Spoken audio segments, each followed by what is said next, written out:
I'm at a red light, so I'm going to try to do this fast. Hello. I wanted to do an introduction to this video just to say this video deals with violence and abuse and even death. And this isn't something that we usually talk about. But I really wanted to say that something I didn't address in the video was that I learned early on that I never wanted to hurt people and that I wanted to break the cycle of abuse, and that I wanted to become a protector of women. I wanted to protect my grandmother and my mom, and people say, how'd you end up becoming such a great grandson or a great son? I guess I was forged through violence to always want to make sure that they were safe and happy. And it worked out, and I'm happy. And I didn't let anything that happened define me. I refused to become a victim of violence or abuse. So it worked out okay for me, but I had to work really, really, really hard at trying to break that cycle and become a different man than all the other men that had been in my mother and my grandmother's life. So enjoy the video. I don't know if enjoy is the right word, but here it is.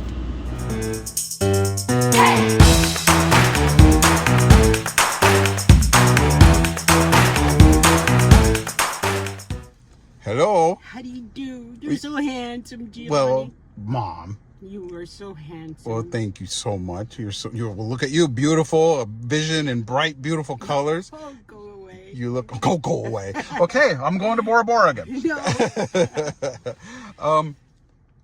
It feels like it's been a really, really long time since we've made a video. It has been a long time. And this time, it was you that's been busy and preoccupied. I know. But you have to do what you have to do.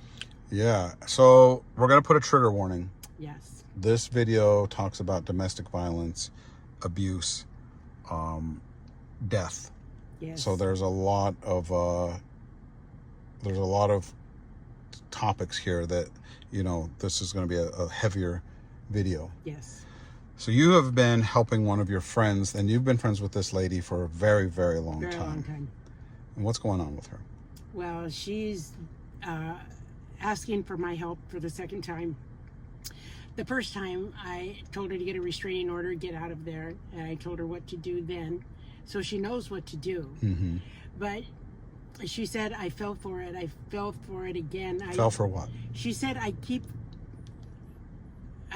hearing him say, I'm sorry, I'll never do it again. And it runs through my head all the time, I'm sorry, I'll never do it again. And that's her husband, and she believes him still. And so a little context is that she left an abusive, violent husband. Yes. A year ago. Yes. And a year later, she decided to go back again. Yes. And you are furious, right? Yeah. But you're also sympathetic to her because Yes. you understand. I understand, but I'm furious at her. And in a year, she just said she felt lonely because she was older. Yes. She felt like she wasn't going to find anybody else. Right. She spent a lot of nights alone. She didn't really have that many girlfriends. Yeah. The kids were out of the house. And she missed him. Mm-hmm. And she kind of erased a lot of the bad things and just started remembering all the good parts of their life. Right. Because he swore to her, swore up and down, I'll never do it again. I promise. And he was both physically and verbally abusive to her. Yes. Very, very, Extremely. very. Yes. Now, he had an alcohol problem. Yes. And he said he stopped drinking. He did. So, maybe, who knows, right? Yeah. But you're still trying to get her to leave again. Well, she asked me for help again. Oh, that's right, because it happened again. Yes. It happened Yeah, again. she's in the same situation now because she doesn't have the children to deal with. Right. But now she has to get out of there because he threatened to kill her. So you've called the police. I did, and I told her to get a restraining order immediately and see if you can get him out of the house so you don't have to be on the run. Let Right. him find a place to go Right. this time. See if we can do it that way. Right. Well, Hopefully. you Because know, she's always the one that has to leave. She's always seems like the women are those ones that flee if there's a way to get them out. Well, it's true. And just if we go back into our own past, Yes. We'll start with your husband, Yes. who it all started out great. Yes. But what was he was psychologically abusing you at first. What was he Yes. doing to you? Well, he just made me feel worthless and hopeless. How? It was because he always said, I bet everybody told you you're pretty. If you really want my opinion, you're not pretty. Wow. And you're fat. Wow. And you look ridiculous most of the time. I mean, just bad-mouthing me up one side and down the other. And didn't he say that your friends and your family were talking to him? Behind my back. Right. Yes. Yes. That your friends tell me everything you say to them. They're not your friends. They're more my friends. Right. Your family confides in me more than you. Right. And it leaves you in a confused state of mind. It did me. So I was young. How long did you deal with that? 2 years. 2 years. 2 years. And then something else happened. Yes. What happened? Well, he choked me until I passed out. And when you are choked until you pass out, the next step is you're dead. So for years it was verbal abuse and psychological abuse, but no physical abuse. Right. And then one day out of nowhere, Yes. he just decided to choke you. Well, I didn't know his war injury was that bad. Or he had PTSD Yeah, from the war. And I don't know if he thought I was the enemy or what, but he just reached out and choked me to pick me up off the ground till I couldn't breathe. Till I passed out and fell to the floor. And then my youngest son started screaming and crying, and then he started stuttering after that. Scared everybody. Right. And then you left him immediately. no, I didn't leave him immediately. You left him the next day. No, I didn't. How long was it until you left? A year. So this man strangled you to the point of unconsciousness. Yes. In front of your children. Yes. And you stayed. Yes. Now I was convinced that he was right. You were convinced that he was right about what? Everything. That it was all my fault. I caused all my stress on myself. Wow. You know, that what he did to me was all my fault.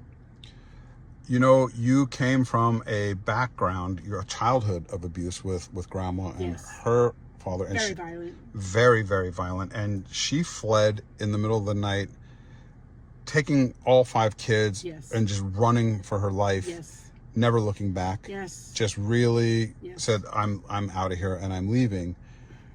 And you told yourself you would never, ever be in that situation. I know I did. And then you ended up in that I situation. was vulnerable. Yes, I did.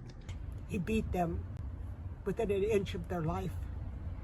My older brother was beat like a full-grown man. I watched him in the front yard, beat him on the head and on the back, beat him and beat him and beat him. And he wouldn't stop beating him, and I couldn't stop it. And I remember one night he had my mother bent over backwards with steaming hot water pouring in her face, choking her. And I jumped up on got a chair, jumped up on his back and tried to choke him. And I beat on him and I beat on him and I beat on him. My mom was in the hospital. And when she came out, I didn't know who she was. I didn't know her because she didn't have bruises on her face or black eyes. Wait, because she didn't? It's because she didn't.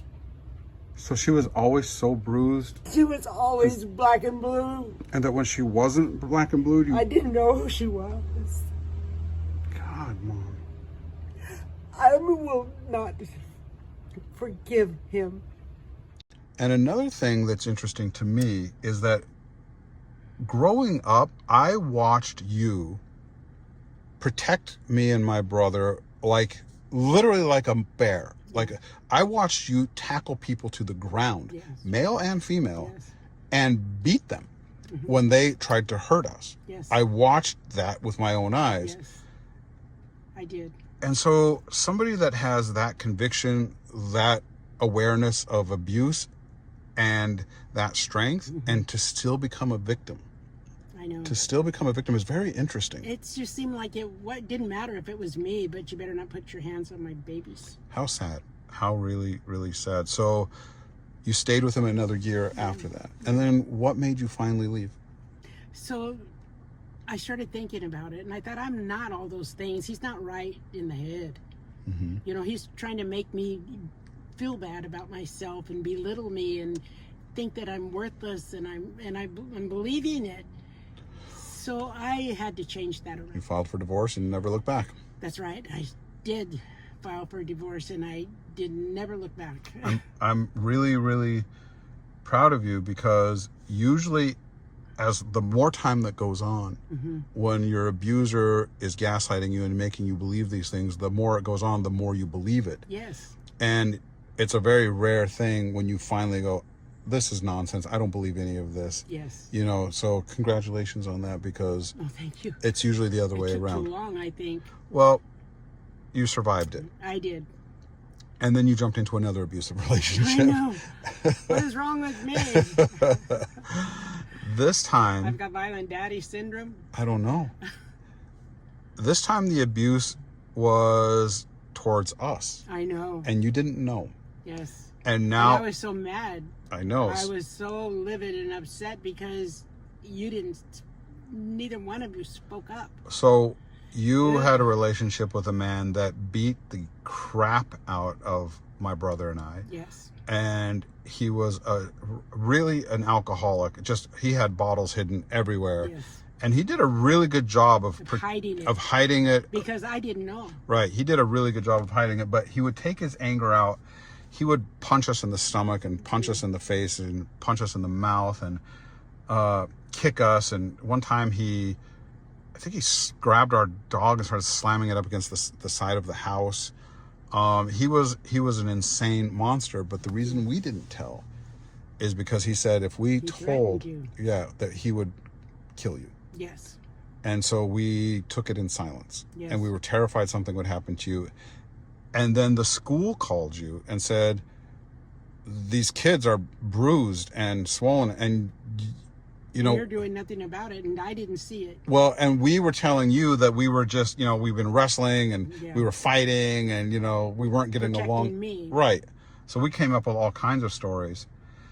But one night, he was out of alcohol, and we lived out in the country, and I was very young. Yes. I was 9, 8, 9, 10, I don't remember. And he said, you're going to drive to the store. So my brother was 7. Yeah, so I had to sit on his lap, and my brother was in the back seat, and he made me drive down, and I got lost, and he was completely drunk and at night on a dirt road, gravel. Yeah, at night down a dark dirt road. And then when I realized I was lost, he said, back up. And so he was making me steer, and he stepped on the gas, and the car was going really fast, and I was trying to steer backwards on a dark road, and the car went off the road into a ditch and flipped sideways. My brother and I crawled out of the car through the windows because the car was on its side, and we just started running. Mm-hmm. We started running for our lives, and he couldn't see you because it was pitch black. Right, and I remember him calling our name, and we came running up the driveway at the same time you were coming home. And my brother just started screaming. Yes. And just told you everything. Yes. And you were in such a state of shock. Yes. You had so many emotions going through your face. Like, I saw your face change into worry, fear, terror, anger, scare, and you were mad at us. You were yelling at us. Yes. How long has this been going on? Why didn't you tell me? Why didn't you say something? Yeah, you were angry at us. And I get it. You were afraid. You were just, it was awful. And we ran in the house and shut the door. And then he was right behind us. And so he got in, and we had a built-in bar, and it had glass shelves. And I remember you taking the glass. Yes. And then what? I took that glass and I tried to cut him in half with it. Yeah. I swung that glass and hit him in the side of the stomach, and I tried to cut him in half. But the glass just broke, and it didn't actually cut him at all. No. So then... And I ran in and got my rifle. You ran in and got a rifle? Went in and got my rifle, and I shot it. I didn't shoot him, but I shot it at his feet. He took off running outside, jumped in his car, and I stepped out on the balcony on the deck, and I shot and broke out his wing window in the front driver's side. Right. I was hoping it didn't ricochet and come back and hit me in the head. Right. But then I moved. Yeah, we immediately moved. Yeah. I remember moving. Yes. And it was a long time, and everything was fine, and we were completely happy, and it was fine, and things were good. I remember having to babysit because you had to work 2 jobs after that. Yes. You were like, I have to work. Yes. To be able to be away from him. I need to bring money in, and so you would make dinner. Yes. You would put it in the oven, and we would come home from school. And you would heat it up. We'd heat it up, and then we would go to bed, and then you would wake us up at like 4 a.m, and like, I'm home, and sometimes we'd go to McDonald's. Yeah. But even though it was a little lonely during that period because it was just us, and I was like the man of the house. You were the man of the house. I couldn't have done my job without you. And then one day that all shattered again. Yes. He found us. Yes. He came in and started... He kicked the door in while we were watching TV. He started pounding on the door, and I moved... There's 2 couches in the living room and 2 big seat 2 chairs, and I started putting those in the front, and he busted through that door. Yeah. He busted through that door. So I had you... I ran in and got a rifle. Yes. And I was shaking like crazy, and I pointed it at him. Yes. And he snatched that rifle by the barrel out of my hand and started beating me with it. Yes. Yeah. I went and got knives, 4 of them. And then he punched me immediately in the face. Yep. And he said, next time you pull out a knife, make sure you're going to use it. I didn't even have a chance to use them. I mean, as soon as I turned around, I had a fist in my face. I remember. And then you got up and you ran to the closet and you pulled out another rifle. Yes. And I was calling 911. Yes. And I remember him standing there with that smug look on his face saying, you're not going to do it. Yeah. You're not going to do it. Not again. And then the operator asked to talk to you on the phone because they thought it was a prank call. Yeah. Because a kid was calling. And what did you say to the operator? I said, I want you to have a policeman come and remove this intruder from my house. Because if you don't remove him from my house immediately, you're going to be removing a dead body. Because I'm going to kill this man. He busted in my house. Right. And he's beat my kids to a pulp. Yeah. And I just want you to know, be here, because this is going to be a dead man you're coming after now. Right. And then he believed it. Yeah. And the police came. Yes. And they arrested him. And they put him in jail. And we moved again. Yes. And we never heard from him again. Right. But the cycle of abuse, just your father, and then how you got into those abusive... Stupid situations. But you didn't know the second one. Like, you had no idea. Yeah. But you have sympathy for your friend because you understand... Yes, I don't want her to be stupid like I was. It's not stupid, it's brainwashed. I don't know what it is. It's psychological or something. It's a lot of things. It's a fear.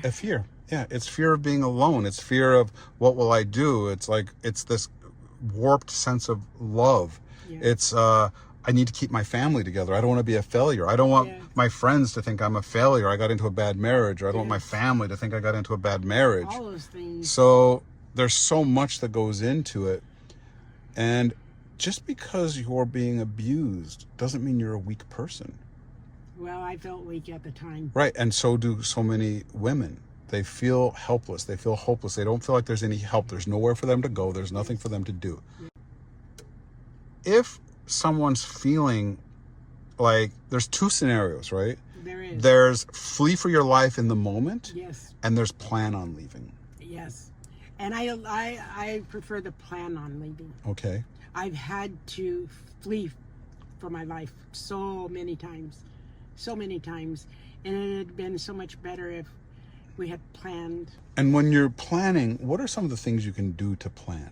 Well, I prefer a duffel bag, but you can get a bag. Uh-huh. And what you need to do is you want to put documents in there: birth certificates, driver's license, financial statements, Social security numbers, because you're going to need those. You're going to need those for references. For help, on. for financial help. Yes. Right, especially if you have kids, you're going to need their birth certificates and their Yes. social security numbers. And you're going to And need. if you have small children, you must take diapers and formula and a change of clothes. Just have it. It's like a earthquake bag or something. Right. Preparedness. An extra car key. Yes. Right, and make sure that the bag is hidden where he's never going to find it. Yes.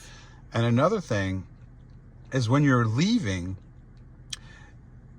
you have to leave at a time where you're giving yourself enough time to get away before he notices. Yes. A lot of times, like, when he's sleeping and you're trying to get away in the middle of the night. Or if he's passed out drunk, it's Right. easier than because there can be light sleepers. You make one move and they're what are you Right, doing?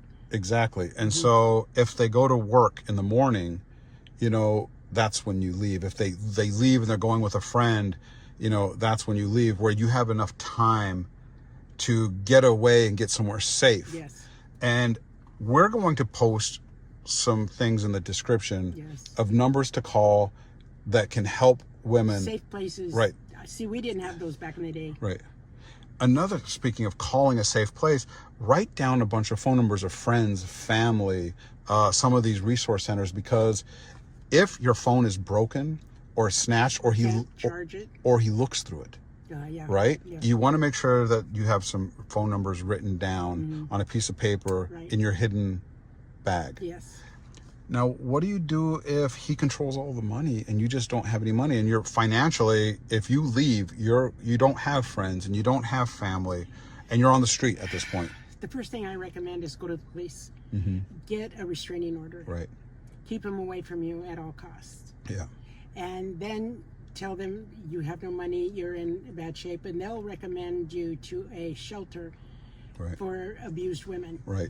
It's a women's shelter, and they're good at that. They should be. If you're doing the grocery shopping and he's controlling all of the money, set $5 of it aside every time. Set $10 aside. Put money aside so you have just a little bit of padding. So Yes. even if it's just enough for a taxi, Yes. just enough for a taxi ride out of there, or Yes. an Uber, or some way Yeah. to flee, or a bus ticket, and Something. depending if you have kids or not. Yes, because you can always, take $5-10 out of your shopping budget or whatever else when Right. he gives you your utility bill, no matter what it is. Right. Just Find a way get to some to put aside, because you're going to need it. Right. I think a lot of women that are in these, and I don't want to just focus on women, because men are in abuse too. There They are are. cases of men that are abused, and this advice goes both ways. I mean, this is definitely can go for men You or for bet, women, you because bet. there are some violent women. But Control. you're not alone. The thing is this happens so often.